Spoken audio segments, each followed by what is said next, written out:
Buena gente, ¿cómo están? Espero que se encuentren todos muy pero muy bien. Como ustedes ya saben, mi nombre es Lucas y hoy vamos a dar un tema muy pero muy importante que es respecto del tromboembolismo pulmonar. Es un tema que se pregunta muchísimo, muchísimo pero muchísimo, y no solamente cuando hablamos de neumología, sino también cuando hablamos de cardiología. Entonces, primero, ¿qué es el tromboembolismo pulmonar? Para eso tenemos que acordarnos más o menos de lo que vendría a ser la anatomía cardíaca, donde del ventrículo derecho vamos a tener una arteria muy grande que es la arteria pulmonar. Definimos a lo que vendría a ser el tromboembolismo pulmonar como un síndrome clínico en el cual vamos a tener una obstrucción de esta arteria pulmonar.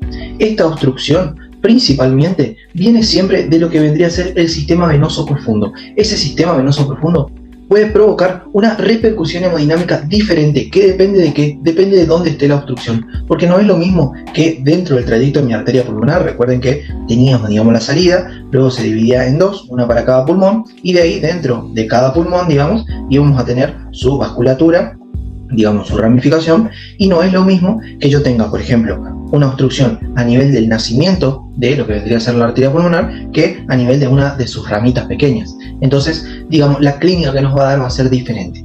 ¿Cómo es o cuál es la fisiopatología principalmente del tromboembolismo pulmonar? Algo muy importante. Vamos a ver que, al momento de ocurrir esta oclusión de la arteria pulmonar, ¿qué va a pasar acá adentro? Va a aumentar ¿qué cosa? Va a aumentar la resistencia vascular pulmonar. Esa resistencia vascular pulmonar, ¿qué va a generar a nivel del pulmón? Va a generar una disminución de la perfusión pulmonar, lo cual va a generar ¿qué cosa? Una alteración. Si nosotros dibujamos un alveolo acá y un vaso sanguíneo por acá abajo, vamos a ver que como esto está obstruido, acá no va a llegar la sangre. Acá se va a cortar el flujo de sangre y este va a quedar sin sangre. ¿Qué es lo que va a pasar acá? No va a haber el intercambio gaseoso, debido a que hay una alteración en la ventilación-perfusión, debido a la obstrucción. Esta, alteración dentro de la ventilación-perfusión me va a generar ¿qué cosa? Me va a generar hipoxemia. Esta hipoxemia me va a llevar a que el paciente hiperventile. Y esta hiperventilación, va a generar una salida mayor de lo que vendría a ser el dióxido de carbono hacia afuera. Y va a generar ¿qué cosa dentro del organismo? Va a generar hipocapnia. Entonces el paciente con el TEP, principalmente debido a una alteración de la ventilación-perfusión, va a terminar con lo que vendría a ser una hiperventilación más una hipocapnia. Además, este aumento de la resistencia vascular pulmonar me va a generar ¿qué cosa? Me va a generar una sobrecarga sobre el ventrículo derecho. ¿Y qué le va a pasar al ventrículo derecho? Se va a sobrecargar y se va a distender. Además, ¿qué es la otra estructura que se va a distender? Se va a distender la aurícula, debido a que la sangre no va a poder, realizar todo su flujo normal, debido a que hay obstrucción. Entonces se va a acumular sangre dentro del ventrículo derecho, se va a acumular la presión dentro de la aurícula derecha y por tanto me va, a generar lo que vendría a ser una insuficiencia cardíaca derecha a causa del tromboembolismo pulmonar. ¿Y cuáles son los factores de riesgo que puede tener un paciente para, padecer de un tromboembolismo pulmonar? Y esto es muy importante que lo tengan en cuenta siempre. Los factores de riesgo van a ser posterior a lo que vendría a ser eventos quirúrgicos, ya sean abdominales, como pélvicos, como cirugías ortopédicas, después una neoplasia de larga data, de larga evolución, después lo que vendría a ser la obesidad también puede predisponer a padecer de un tromboembolismo pulmonar, el puerperio. También el embarazo me puede llevar a lo que vendría a ser un tromboembolismo pulmonar. Después tenemos, por ejemplo, viajes largos o la inmovilización, un paciente que esté encamado, que esté mucho tiempo, inmóvil, más de 4 días. Después lo que vendrían a ser las vías centrales en un paciente que haya estado internado, un traumatismo.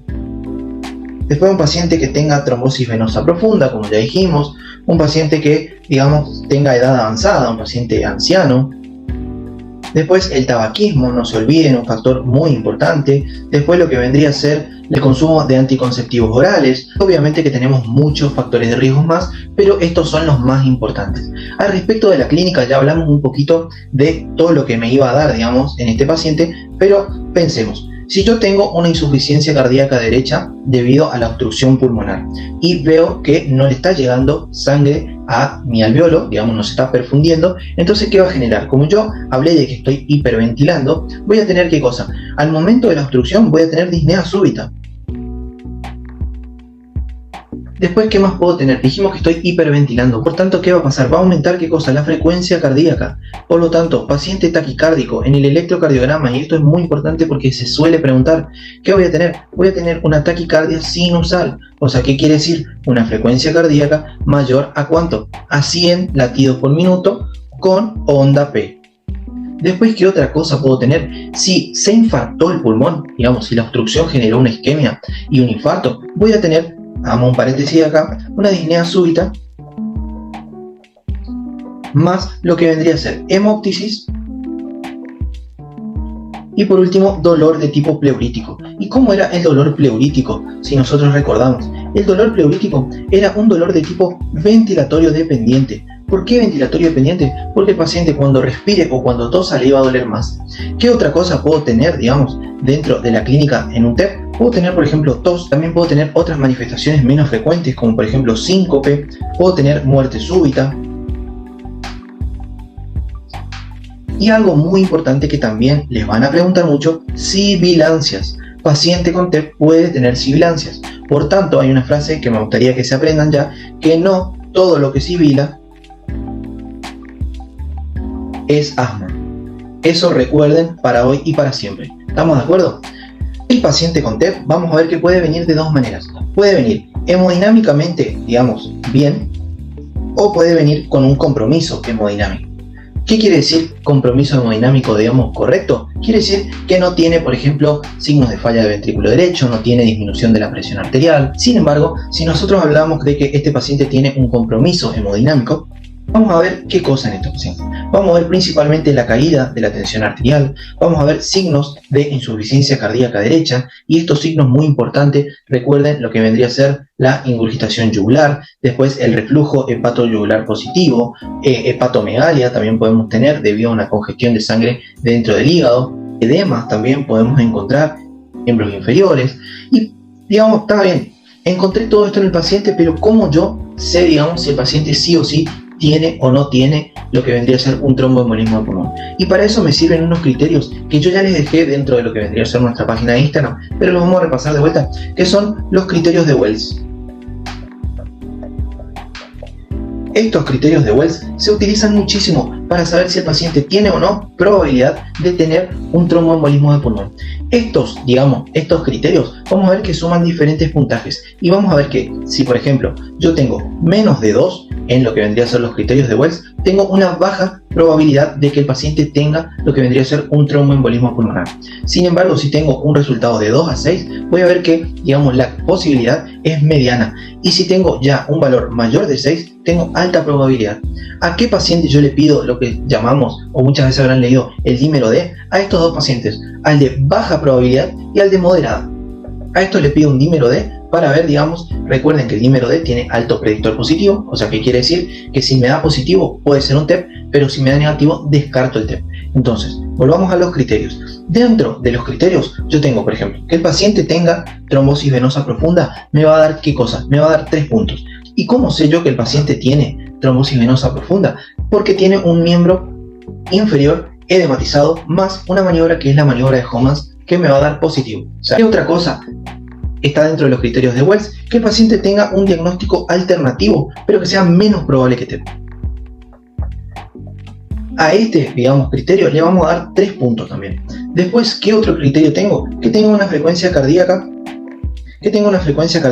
mayor a 100 latidos por minuto. A este criterio le vamos a dar un valor de 1,5. Después, si el paciente ha tenido antecedente de cirugía previa dentro de las 4 semanas anteriores al episodio, también le voy a dar 1,5 puntos. Que el paciente haya tenido una TBP o un tromboembolismo pulmonar previo, a este criterio le voy a dar 1,5 puntos de vuelta. Por último, si el paciente tiene hemoptisis o cáncer activo, a cada uno le voy a dar un punto. Entonces nosotros vamos a sumar todos estos criterios, como dijimos hace un rato, y le vamos a poner, digamos, el resultado. Si tengo de 2, menos de 2, voy a pedir dímero D. Si tengo de 2 a 6, pido dímero D. Y si tengo más de 6, digamos que tengo alta probabilidad, lo que tengo que hacer es solicitar el laboratorio para confirmar. ¿Qué voy a pedir dentro del laboratorio? voy a pedir, ya dijimos, el dímero D, pero el gol estándar, digamos, para hacer el diagnóstico de lo que vendría a ser el tromboembolismo pulmonar va a ser la angiotac de pulmón. Y esto no se olviden porque esto es pregunta de examen.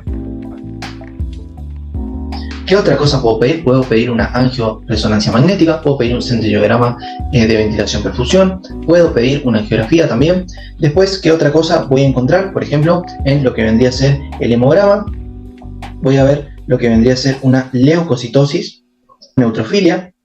¿Qué más puedo encontrar? En el AGA, digamos en el análisis de gases arteriales, puedo encontrar que el paciente está con una alcalosis respiratoria. Hoy dijimos que el paciente iba a hiperventilar y va a quedar en hipocapnia, entonces la alcalosis respiratoria me va a venir con lo que vendría a ser la hipoxemia más la hipocapnia. ¿Debido a qué? Porque estaba hiperventilando. Entonces sacó dióxido de carbono por demás. ¿Qué otra cosa puedo pedir? Puedo pedir, por ejemplo, el electrocardiograma, y ya dijimos que podía venir con una taquicardia sinusal. Entonces acá voy a venir con un paciente con 100 latidos por minuto más la onda P. Después, ¿qué otra cosa puedo encontrar? Por ejemplo, en el electrocardiograma, el fenómeno, también muy preguntado en examen, que es el S1 Q3T3, que acá les voy a dejar una fotito.